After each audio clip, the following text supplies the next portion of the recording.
إن الحمد لله نحمده ونستعينه ونستغفره ونعوذ بالله من شرور أنفسنا ومن سيئات أعمالنا من يهد الله فلا مضل له ومن يضلل فلا هادي له أشهد أن لا إله إلا الله وحده لا شريك له وأشهد أن محمدا عبده ورسوله فأصلي وأسلم على محمد وعلى آله وأصحابه أجمعين أما بعد فيا أيها المسلمون أوصيكم ونفسي بتقوى الله فقد فاز المتقون. قال الله تعالى في كتابه الكريم أعوذ بالله من الشيطان الرجيم إنما وليكم الله ورسوله والذين آمنوا الذين يقيمون الصلاة ويؤتون الزكاة وهم راكعون.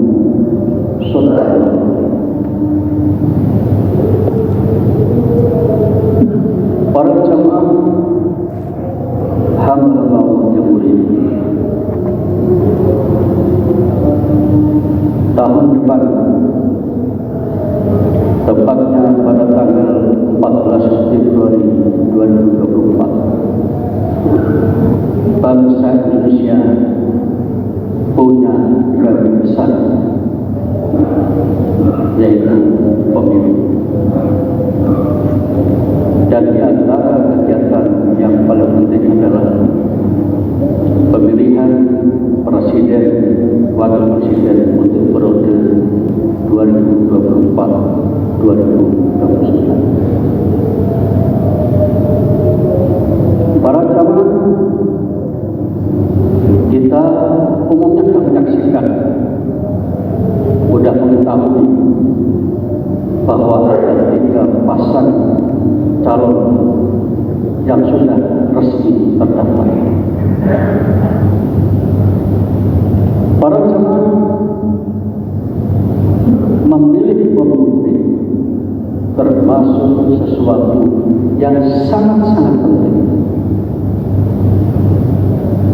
Sebab pemimpin yang akan kita pilih nanti adalah yang akan membawa gerbong bangsa Indonesia yang besar, yang hampir 300 juta ini akan dibawa sekitar 5 tahun.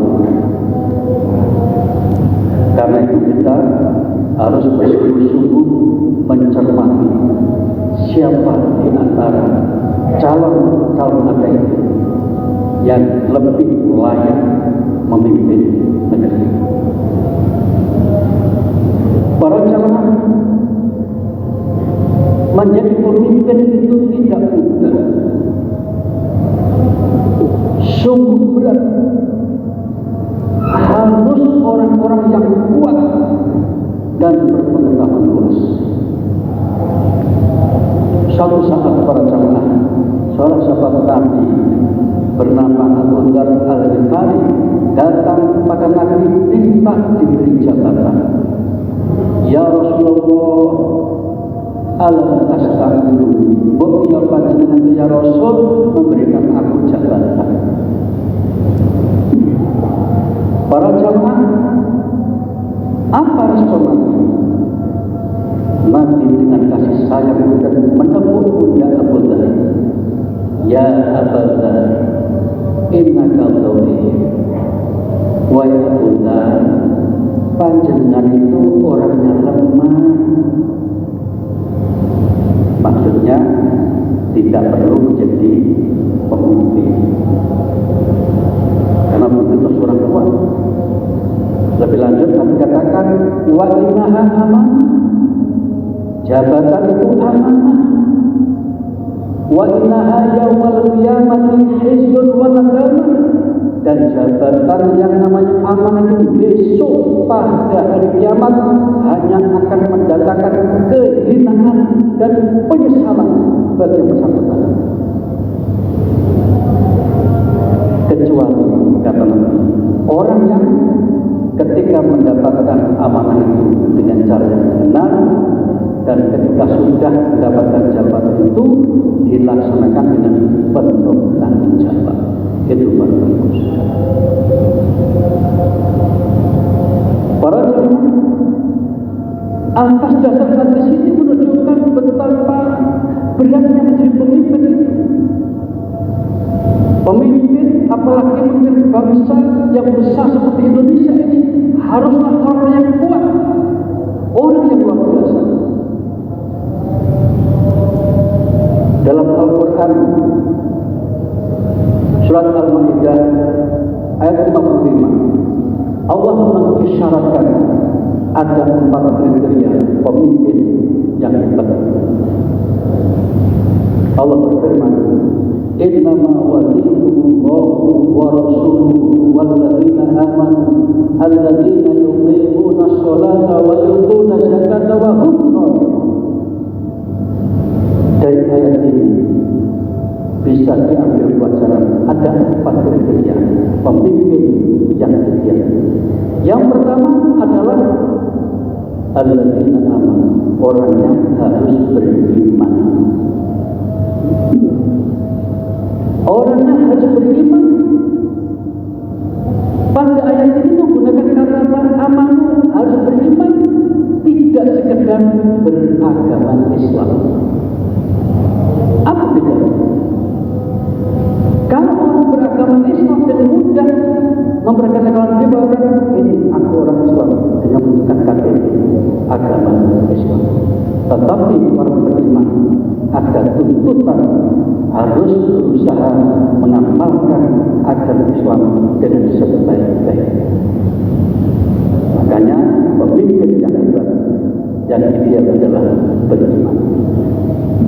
Para jamaah, dalam kriteria pertama ini, yang beriman ini paling tidak harus memiliki 2 sifat. Yang pertama hati, yang kedua alim. Apa itu hati? Hati artinya pandai menjaga, pandai mengontrol diri. Orang yang punya integritas, jujur, amanah, dan penuh tanggung jawab. Pemimpin seperti yang berutama. Para jamaah, betapa pentingnya pemimpin yang beriman dan amanah itu. Jabir bin Abdullah sahabat mengatakan, al-amanatu tajibul risiko. Seorang pemimpin yang ketika melaksanakan kepemimpinan dengan penuh amanah, jujur, dengan cara yang sebaik-baiknya, Allah akan berkah kepada orang itu sehingga rezeki akan tumbuh di mana-mana. Yang dengan itu kemudian masyarakat akan mendapatkan kesejahteraan dan kebahagiaan. Sebaliknya kata Jabir, wal khiyanatu tajibul faqr. Kalau pemimpin itu khianat, tidak jujur, mementingkan diri keluarga kelompoknya, maka pemimpin semacam ini akan menyengsarakan rakyatnya, di mana akan tumbuh kefakiran, kemiskinan, dan akhirnya penderitaan akan dirasakan di mana-mana. Para jemaah, ini susahnya kalau pemimpin berkhianat, karena jangan sampai yang kita pilih nanti adalah yang punya track record berkhianat. Kembali pada kriteria pertama, pemimpin yang kita pilih yang beriman, kemudian punya sifat hakim, punya integritas. Kemudian masih pada kriteria pertama ini adalah alim. Pemimpin itu harus berilmu, punya wawasan yang luas, berpengetahuan yang cukup untuk bagaimana caranya membawa negeri ini. Seorang pemimpin harus cakap, berpengetahuan harta kekayaan yang banyak atau mengandalkan popularitas, tidak cukup. Tidak cukup. Harus ahli berpengetahuan luas bagaimana cara mengelola negara. Para jamaah, inilah sifat seorang mukmin yang akan kita pilih menjadi pemimpin. Orang yang hakim, punya integritas, jujur dan amanah. Yang kedua, alim, berpengetahuan luas.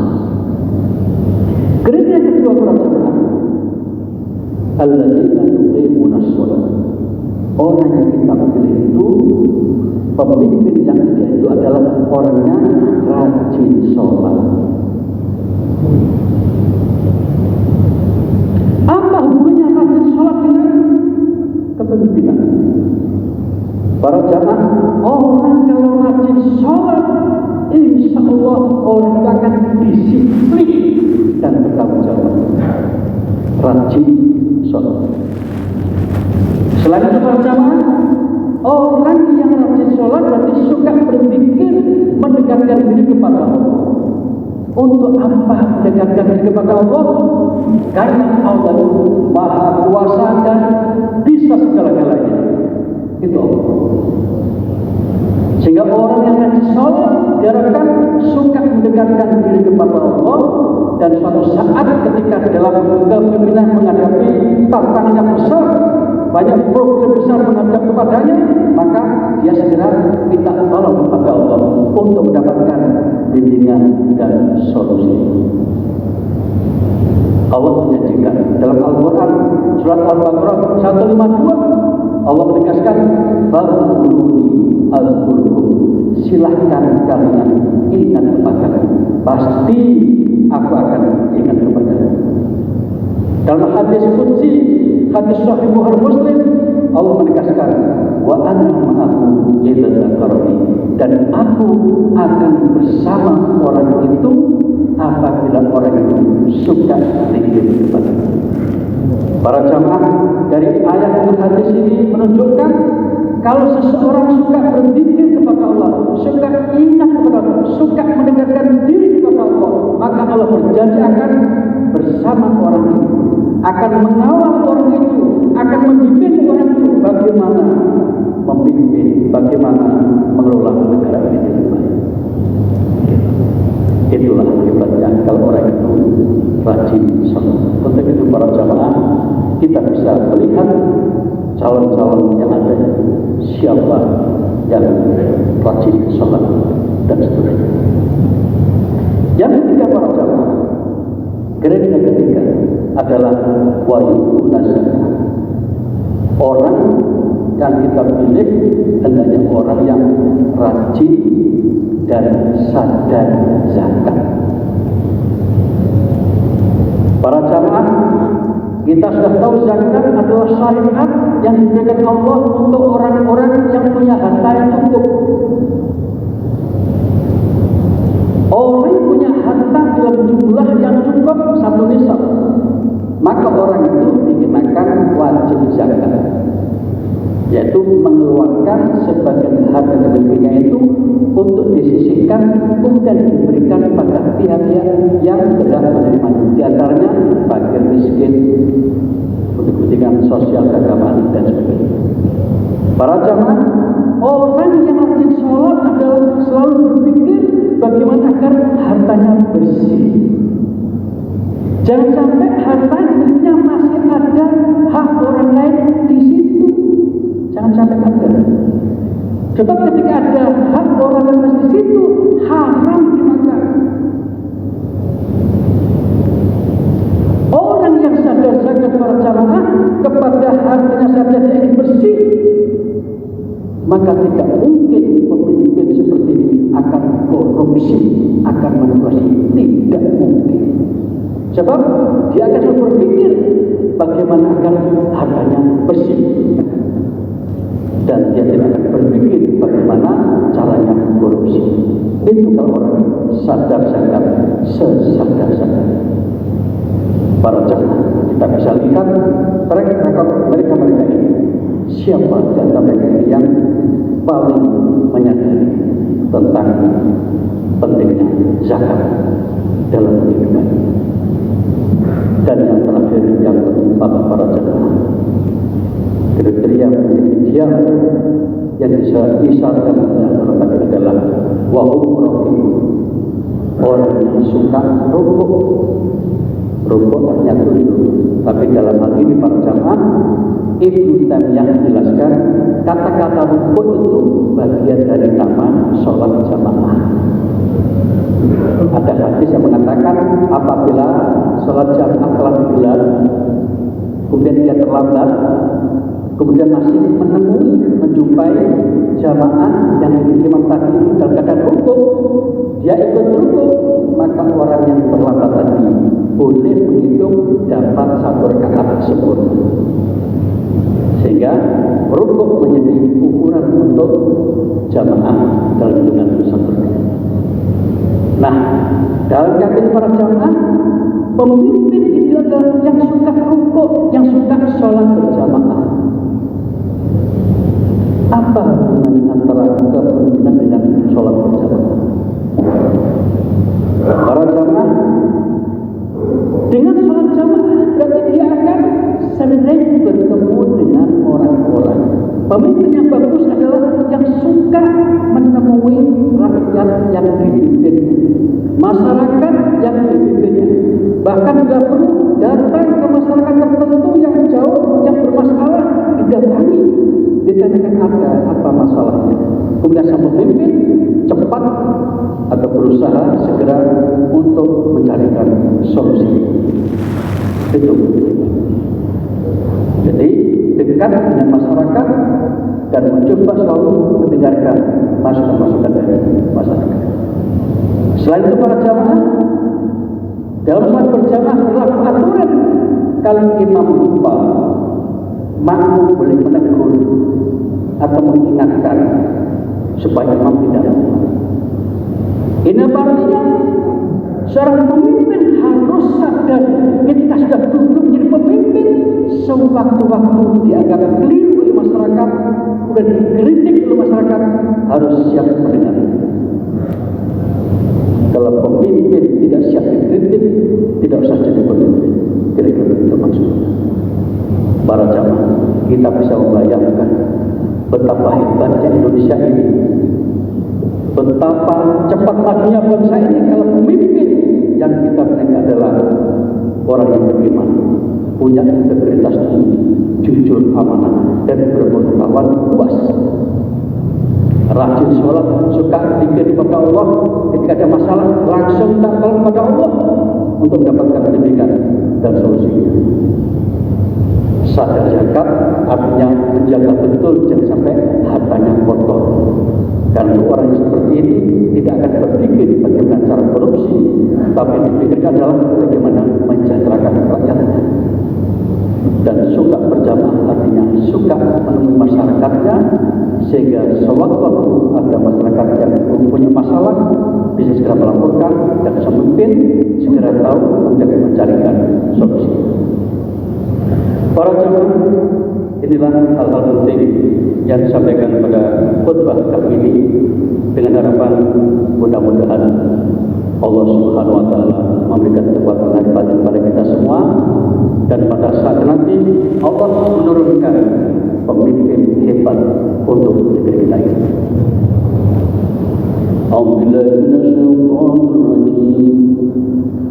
Innama waliyukumullahu wa rasuluhu walladzina amanu alladzina yuqimuna as-salata wa yu'tuna az-zakata wa hum raki'un. Barakallahu fi wa lakum fil Qur'anil Karim wa nafa'ani wa iyyakum bima fihi minal ayati wal hakim wa taqabbal minni wa minkum tilawatahu innahu huwal ghafurur rahim wa huwal wattaqu wa anta khairur rahimin.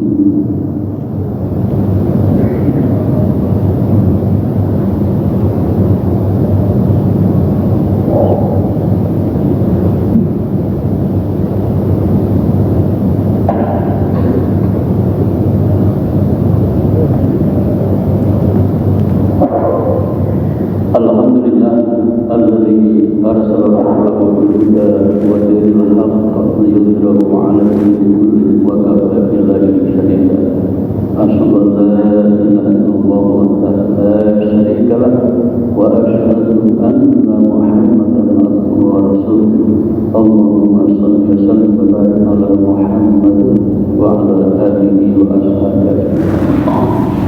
Faqala ta'ala inna Allaha wa malaikatahu yusholluna 'alan nabi ya ayyuhalladzina amanu shallu 'alaihi wa sallimu taslima.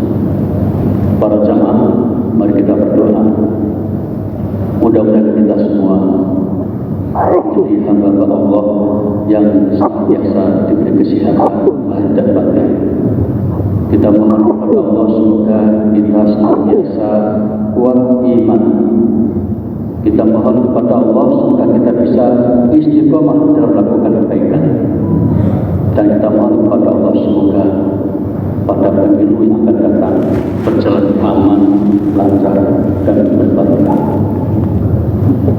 Bismillahirrahmanirrahim. Alhamdulillahirabbil alamin. Allahumma shalli wa sallim wa barik ala Muhammad wa ala alihi wa ashabihi ajma'in. Allahumma ighfir lil muslimina wal muslimat wal mu'minina wal mu'minat al-ahya'i minhum wal amwat innaka sami'un qaribun mujibud da'wah ya qadil hajat. Allahumma arinal haqqa haqqan warzuqna ittiba'ah wa arinal batila batilan warzuqna ijtinabah. Rabbana la tuzigh qulubana ba'da idh hadaytana wa hab lana min ladunka rahmah innaka antal wahhab. Rabbana atina fid dunya hasanah wa fil akhirati hasanah wa qina adzabannar. Wa sallallahu ala Muhammad wa ala alihi wa sahbihi wasallam. Subhana rabbika rabbil izzati amma yasifun wa salamun alal mursalin walhamdulillahi rabbil alamin.